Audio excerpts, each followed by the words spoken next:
Assalamualaikum. Hai guys semuanya, apa kabar? Selalu dukung my YouTube channelku Cesipo agar aku selalu semangat untuk buat konten-konten yang baru. Bantu dengan cara like, subscribe, dan komen, serta bunyikan lonceng notifikasinya. Terima kasih. Assalamualaikum warahmatullahi wabarakatuh. Hai anak-anakku semuanya, untuk kelas 7, apa kabarnya hari ini? Semoga selalu sehat dan dalam lindungan Allah Subhanahu wa taala. Baiklah anak-anakku sekalian, hari ini kita ketemu lagi di mata pelajaran IPS untuk melanjutkan materi kita yang minggu lalu dengan judul kelangkaan meliputi. Yang pertama kita akan bahas mengenai faktor penyebab kelangkaan, yang kedua mengenai upaya mengatasi kelangkaan, yang ketiga mengenai masalah-masalah penyebab terjadinya kelangkaan. Kemudian materi selanjutnya akan kita bahas hari ini adalah mengenai kebutuhan dari manusia. Kan video pembelajaran untuk pertemuan kita yang kedua hari ini. Selamat menyaksikan.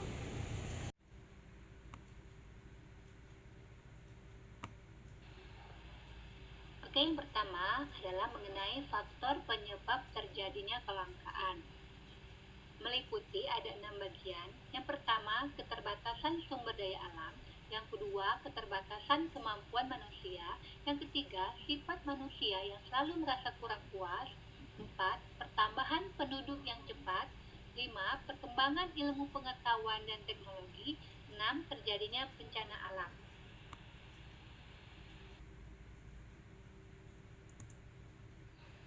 Yang selanjutnya adalah mengenai upaya mengatasi kelangkaan. Meliputi ada 5 bagian. Yang pertama, mengeksploitasi sumber daya alam dengan perhitungan. 2. Memproduksi barang dan jasa dengan bantuan faktor-faktor produksi yang tersedia. Yang ketiga, mencari sumber-sumber baru sebagai pengganti. 4. Melakukan penghematan dalam pemanfaatan sumber daya. 5. Melakukan proses daur ulang.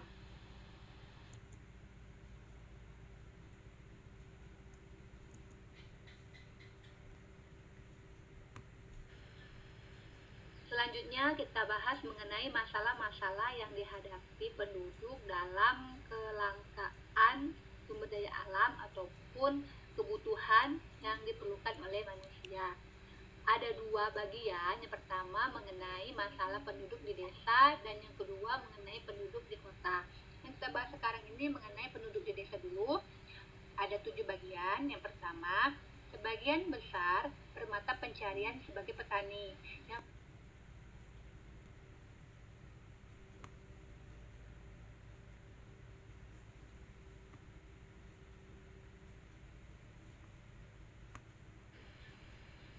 Selanjutnya kita bahas mengenai masalah-masalah yang dihadapi penduduk dalam kelangkaan sumber daya alam ataupun kebutuhan yang diperlukan oleh manusia.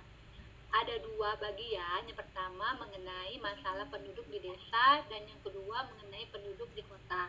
Yang kita bahas sekarang ini mengenai penduduk di desa dulu. Ada 7 bagian. Yang pertama, sebagian besar bermata pencarian sebagai petani. Yang kedua, pendapatan per kapitanya rendah. Ketiga, sarana dan prasarana transportasi umumnya masih kurang mendukung. Keempat, alat-alat yang digunakan umumnya masih sederhana. 5. Kesempatan dan lapangan kerja sedikit atau kurang. 6. Tingkat pendidikan umumnya masih rendah. 7. Adanya sifat malas untuk bekerja. Nah, yang sering sekali yang kita jumpai di sekitar tempat tinggal kita ini adalah nomor 7 ya. Adanya sifat malas untuk bekerja. Jadi kalau kita malas, maka penghasilan itu tidak ada. Jadi kalau kita pengen sesuatu ya bekerja keras dan hilangi rasa malas. Apapun kemampuan kita, apapun pendidikan kita, kalau kita mempunyai kemampuan untuk bekerja keras dan berpikir yang positif dan kreatif, maka tujuan kita pun akan tercapai.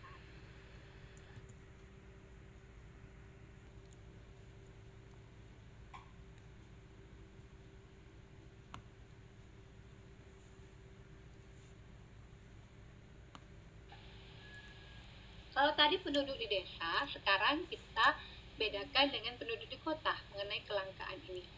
Ada 5 bagian. Yang pertama, kita lihat di sini. Yang pertama adalah kepadatan penduduk yang tinggi. Ya, karena di kota ini jumlah penduduknya sangat tinggi.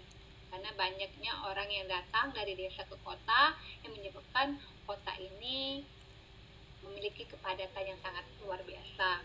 Yang kedua, jumlah penduduk dan tempat pemukiman tidak seimbang sehingga menimbulkan pemukiman kumuh.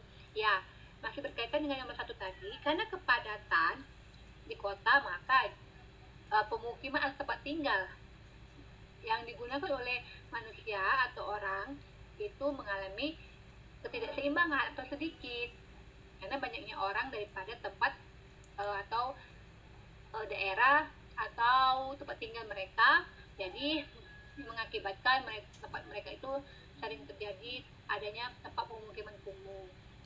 Yang ketiga, banyak pengangguran karena kurangnya lapangan kerja. Ya, banyaknya pengangguran yang memang kurangnya ahli dalam bidangnya dan pekerjaannya. Jadi mengakibatkan banyaknya tindak kejahatan yang terjadi di kota. Yang keempat, timbulnya kerawanan sosial dan kriminalitas. Ya, ini diakibatkan karena banyaknya pengangguran yang terjadi di kota karena persaingannya yang sangat tinggi. Yang kelima, terbatasnya penyediaan sumber daya alam. Ya, karena di kota ini banyak sekali gedung-gedung bertingkat, kemudian memang alamnya atau sumber daya alamnya itu seperti hutan itu sedikit, ya, taman-taman juga sedikit, tanaman-tanaman juga sedikit. Ini mengakibatkan penyediaan atau langkahnya sumber daya alam yang dihasilkan di kota.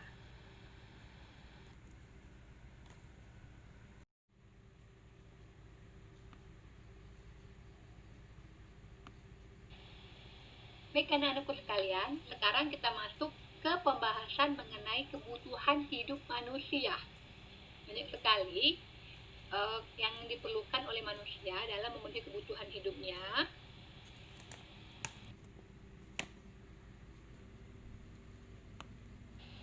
Selanjutnya mengenai kebutuhan manusia, yaitu kebutuhan manusia tidak terbatas, meliputi 4 bagian. Yang pertama, pertambahan penduduk. Yang kedua, peningkatan taraf hidup. 3, perkembangan ilmu pengetahuan dan teknologi. Keempat, perkembangan kebudayaan.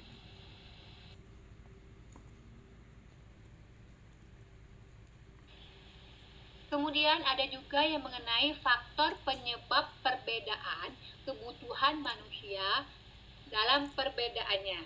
Itu ada 7 bagian pembahasan ini. Yang pertama, faktor pendidikan. Kedua, status sosial. Ketiga, religi atau kepercayaan. Keempat, penghasilan. 5, kebudayaan. 6, lingkungan. Dan ketujuh, pekerjaan.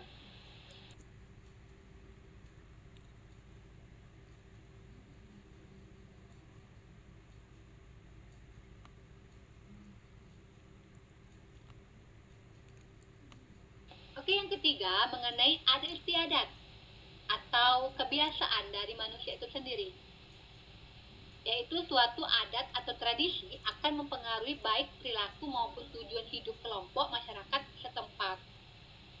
Yang keempat, tingkat peradaban atau perubahan, yang mana kebutuhan manusia berusaha untuk memenuhi kebutuhannya. Jadi perubahan setiap pemikiran dari manusia itu sendiri yang mengakibatkan maju atau tidaknya suatu negara dengan pertumbuhan atau kebutuhan manusia dalam daya pikirnya atau kreativitasnya.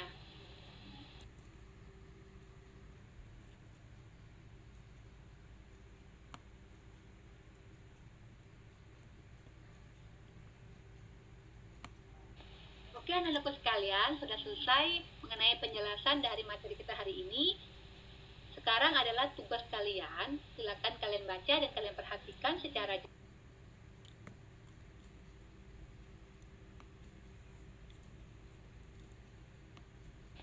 Oke anak-anakku sekalian, sudah selesai mengenai penjelasan dari materi kita hari ini. Sekarang adalah tugas kalian, silakan kalian baca dan kalian perhatikan secara jelas dan pahami. Ya, ibu akan bacakan, tuliskan dan jelaskan secara singkat 2 hal penting mengenai kebutuhan yang kalian perlukan pada saat di rumah dalam menerima pelajaran melalui daring. Nah, Ibu ulangi lagi, tuliskan dan jelaskan secara singkat 2 hal penting mengenai kebutuhan yang kalian perlukan pada saat di rumah dalam menerima pelajaran melalui daring.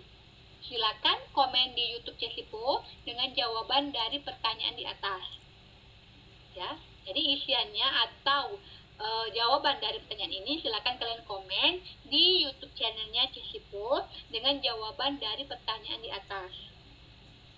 Dan satu lagi, pada saat kalian menonton video ini, silakan kalian foto menggunakan pakaian sekolah dan kirim foto tersebut ke WA atau melalui WA grup atau pelajaran IPS pada saat menonton video tersebut. Ya, pembelajar ini memperlihatkan layar HP-nya. Jadi kalian menonton video ini, lihatkan layar HP-nya yang ada penjelasan gambar dari video ini, kemudian kalian foto menggunakan baju sekolah dan kalian kirimkan ke WA grup Mapel IPS.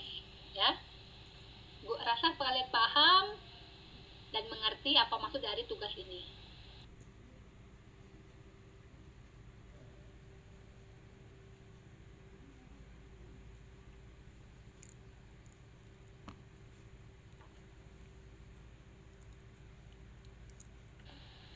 Oke, sekian, terima kasih anak-anakku sekalian. Terima kasih sudah menonton video ini dan mengikuti pelajaran kita hari ini walaupun secara singkat dan secara daring. Semoga kedepannya kita bisa bertatap muka secara langsung dan bisa memahami secara langsung materi pembelajaran mata pelajaran IPS ini.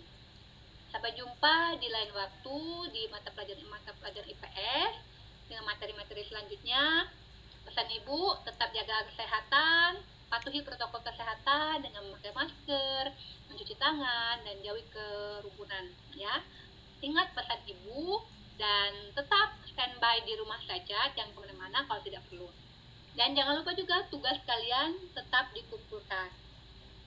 Akhiri, wassalamualaikum warahmatullahi wabarakatuh. Sampai jumpa lagi.